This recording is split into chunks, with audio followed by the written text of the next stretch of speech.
8 or more for the win for Bommadevara and India. It's into the 9. Wow, what a start here from the Indian team in the recurve men's competition at the first stage of the Hyundai Archery World Cup here in Shanghai. They have got themselves a massive scalp in beating Korea.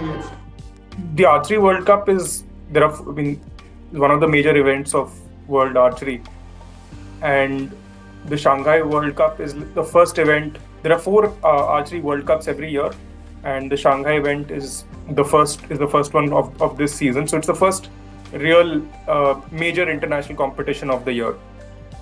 India has won the World Cup before, a team medal in the World Cup before, but this is the first time we have beaten South Korea to win a gold in the team event. South Korea is one of the most dominant countries in men's archery.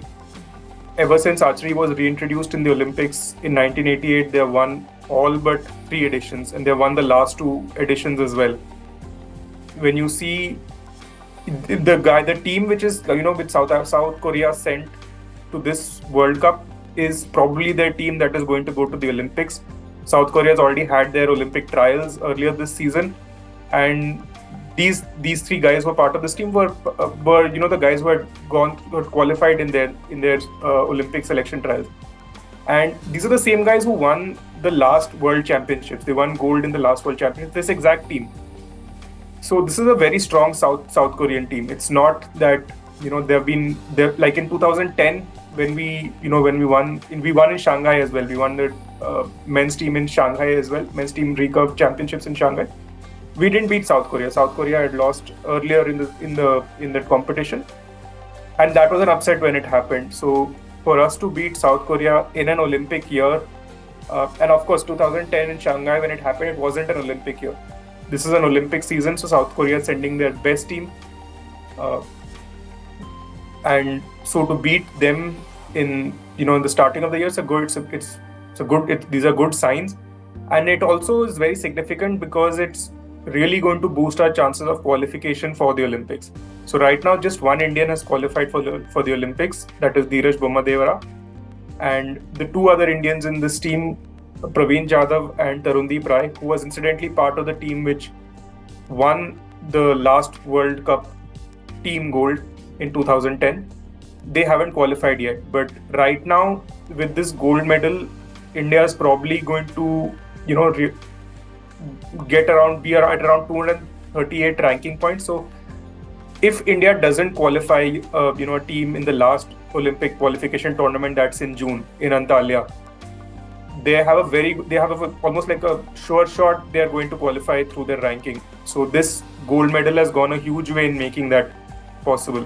So a gold medal over here means that India is probably going to be sending a team to the Olympic Games as well. Men's final was actually surprisingly not as high scoring as it could have been. There was some rain in the morning. The South Koreans in the finals, they shot 8s, which is a score which you don't expect South Korea to shoot. In fact, in the final series, South Korea was already trailing 4-0. India just needed 1 point to make it into the to win the match. And South Korea started with an 8, and even though Tarundeep Rai, one of the oldest members of the Indian team, he's been shooting since 2000. He was part of the team that won in 2010, and he's 14 years later. He's part of the team which is won again. So he shot really well in the final. He scored 10s in both his shots, to really settle the nerves. And the South Korean team, it has to be reiterated just how strong this team is. So they have Kim Woo-jin, they have Lee Woo-seok, and they have Kim Jae-deok. And Kim Woo-jin and Kim Jae-deok are both Olympic champions. In fact, both of them together have 4 Olympic golds between them. And of course, India hasn't medaled at the Olympics ever. So this is a really strong South Korean team, and to beat them in a very important tournament which has consequences for Olympic qualification, to beat these guys in a manner that hasn't happened before, because South Koreans men's team is just so strong. To beat them in an Olympic year their best guys is unprecedented. And this has in fact been a really good tournament for Indians in general, because the fact that we avoided South Korea till the very end came because we had a really good qualification series for all our shooters. Dhiraj Bommadevara set a new national record in his qualification round. Tarundeep Rai scored a really high series as well. So we were able to avoid South Korea until the very end. And it wasn't just that we avoided them until the end and we got to the final and then we got a silver, because that has happened before as well. We have in 2014 we reached the final of the World Cup and we lost to South Korea in the final. So this time we got to the final, India got to the final, and it beat South Korea as well. Dhiraj Bommadevara had a great qualification series, and it wasn't just the men's team. In fact, in women's individual, Deepika Kumari reached the final and she beat two South Korean girls to get to the final. And then she lost to the Asian Games champion in the final, but she beat two South Korean girls who are incidentally also, girls who have won their Olympic trials. So they are South Korea's best shooters right now. So yeah, overall, it's been a remarkable World Cup for India.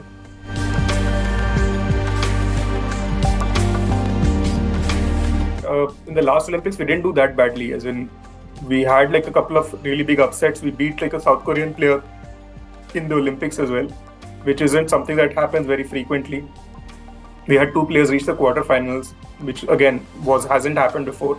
So 2020 Olympics was actually not a particularly bad Olympics you may have very high expectations, but you have to see as in what preparation they were coming in. In no time in Indian history have you won a World Cup beating South Korea in an Olympic year. That's never happened before.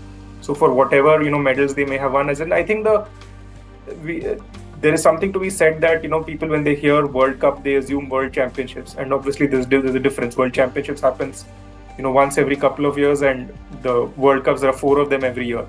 But a World Cup is only as good as the kind of competition you have, and this World Cup, because it's an Olympic year, because it's the first international competition of the season, the competition you had here was world class. You had South Korea coming in with their best team, you had the Americans coming in with their best team, we had the Italians who came in with an Olympic medalist who we beat in the semi-finals. So this is a very strong field at the World Cup. So it's too early to say what will happen at the Olympics itself. If you look at the individual scores, Tarundeep Rai qualified in really high position. He didn't make it through into the semi-finals. He didn't make it into the medal round. So that happens. Qualification scores are very different from actual matches, the matches which happen in the elimination matches. But the team event is sort of levels it all out, because you can see how overall you're performing as a unit, which is why South Korea, even though they may not always win in the individual events at the Olympics, they always do well in the team events, because the team event is an actual measure of your bench strength, of how you are as an archery, your ecosystem is in archery.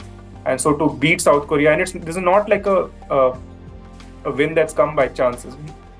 They have been the first series, India shot 57. That is 3 10s and 3 9s. As in, against a team like South Korea, when there's so much pressure to shoot against them, and you can't really miss a lot of can't make mistakes. It's commendable that they were able to do that, and significantly they were able to do that in conditions that the South Koreans were struggling in. You saw a bunch of 8s which the South Koreans were shooting. Very rare to see them shoot like that, and that was because it was windy and it was raining in the morning in Shanghai. So this has been clearly a very strong performance by the Indians.